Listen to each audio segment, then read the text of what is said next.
IET here with some quick facts regarding impeachment, and they suggest that impeachment has been applied or threatened more for partisan political reasons than any real high crimes or treason. In other words, the real criminals never seem to get caught. Impeachment is like an indictment, and it is conducted in the House of Representatives, and it applies to, a president and vice president, but also to other civil officers of the U.S., including federal judges. Trials of impeached officers are held in the assembled U.S. Senate, and if a president is subject to impeachment, the Chief Justice is going to preside. Conviction requires concurrence of 2/3 of those senators present, and if a president or other officer is found guilty, they will be liable to indictment, trial, judgment, punishment, according to the laws of various states and the U.S. When they leave office. The offenses that merit impeachment are limited to 4 categories: treason, bribery, high crimes, and misdemeanors. Now, treason is talked about in Article 3 of the Constitution, and it's so strictly defined as to make conviction a near impossibility. Even the infamous Rosenbergs, as well as Alger Hiss, could not be tried for treason. It had to be on other charges. The other potential charges, bribery, high crimes, and misdemeanors, think misdemeanors more like felonies, are so broad and open to interpretation as to make possible impeachment and conviction for strictly political as opposed to legal reasons. In fact, the 2 impeached U.S. presidents and Richard Nixon, who resigned before impeachment and conviction, all 3 were tried for very political reasons.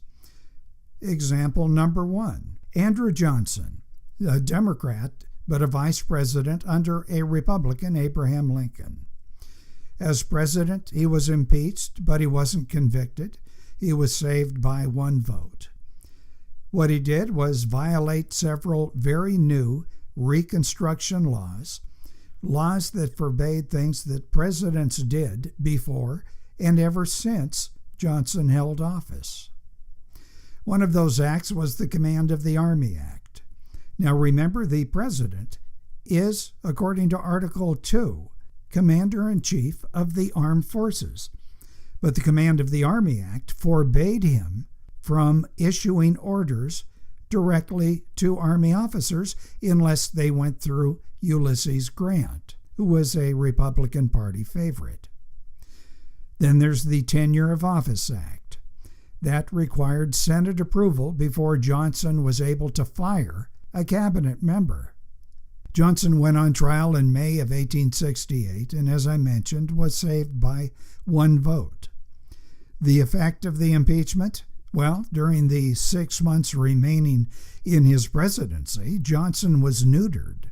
But more important was that now Grant, a Republican favorite, was almost guaranteed to be elected in 1868. What was Johnson's real crime? Well, he made partisan attacks against radical Republicans. You don't hear those 2 words together very often. And he played nice with Democrat white Southerners. Example number 2, Richard Nixon. He resigned, as mentioned before, prior to being impeached, and he would have been impeached and convicted. The House Judiciary Committee, as I recall, had gone so far as to pass 3 charges: obstruction of justice, what was the other? Abuse of power, and contempt of Congress. Keep in mind, he was extremely popular. In 1971, he won re-election by the largest landslide in American history, according to most measurements. He had ended U.S. participation in the Vietnam War. He had promoted détente with the Soviet Union. He opened up U.S. relations with China. Nixon was, according to Noam Chomsky, the last liberal U.S. president. Yet he was, like Andrew Johnson, removed primarily for partisan reasons. and big crimes actually committed by Nixon, I'll talk about those, were never brought up. Example 3, Bill Clinton. Like Nixon, very popular, he won re-election big in 1996. And like Andrew Johnson, he was impeached but not convicted. And like Andrew Johnson and Nixon, Clinton was subject to impeachment nightmares for partisan political reasons. They charged him under high crimes and misdemeanors, but what he actually did was lie about receiving sex favors from a White House intern. And men, who would not lie about that?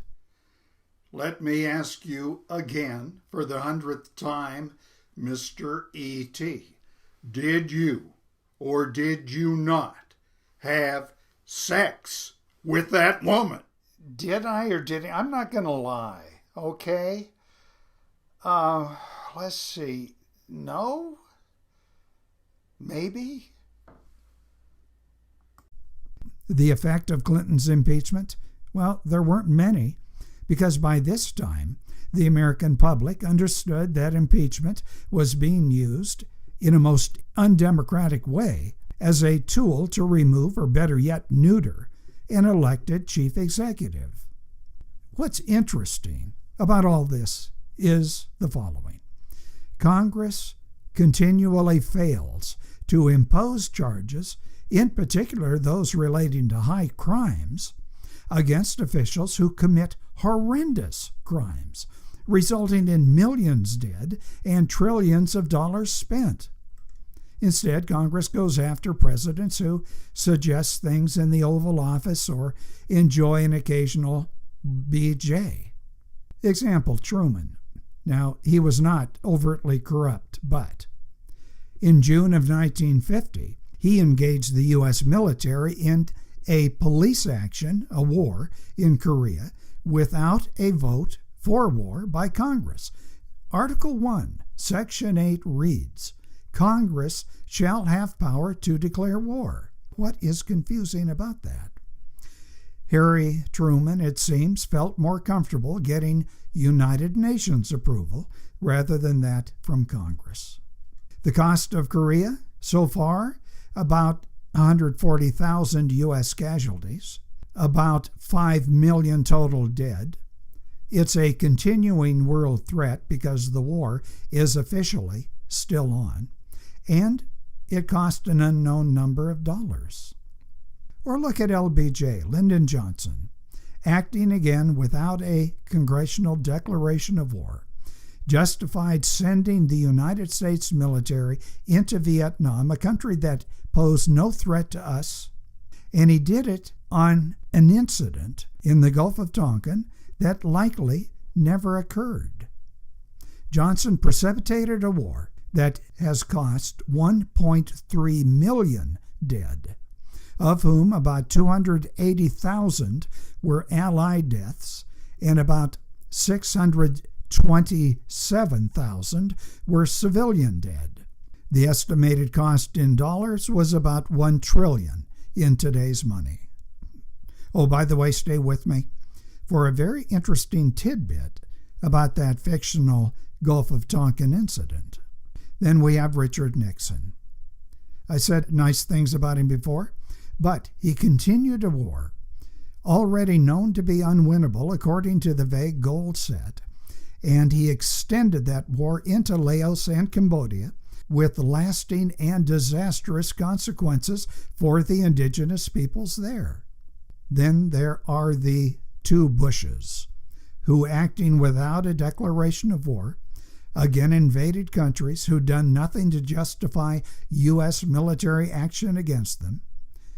They led the United States into a conflict, Bush Jr., on the basis of an overt lie, a conflict that appears to lack any coherent goals and any ending date, and it has cost so far about $6 trillion and about 480,000 dead, most of whom are civilians, and it cost people their homes, about 10 million people displaced.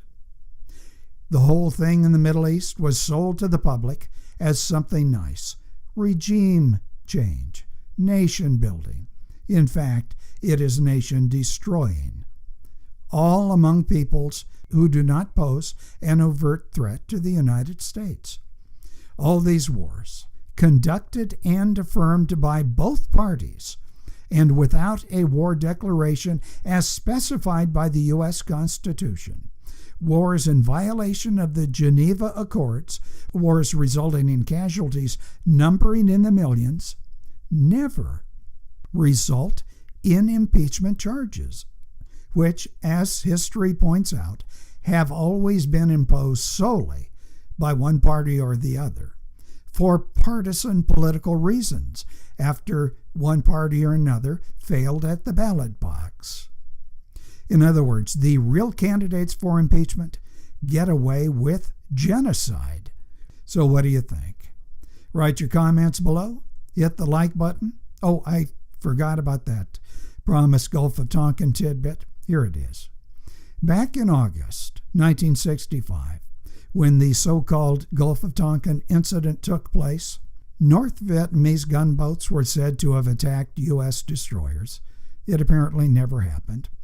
The naval officer supervising the whole operation was Admiral George Morrison. George Morrison had a son, the death of whom, by the way, is still debated. The son's name was Jim Morrison of the Doors, a.k.a. the Lizard King. Don't forget to subscribe to these videos. Hit the bell icon to be notified of new ones.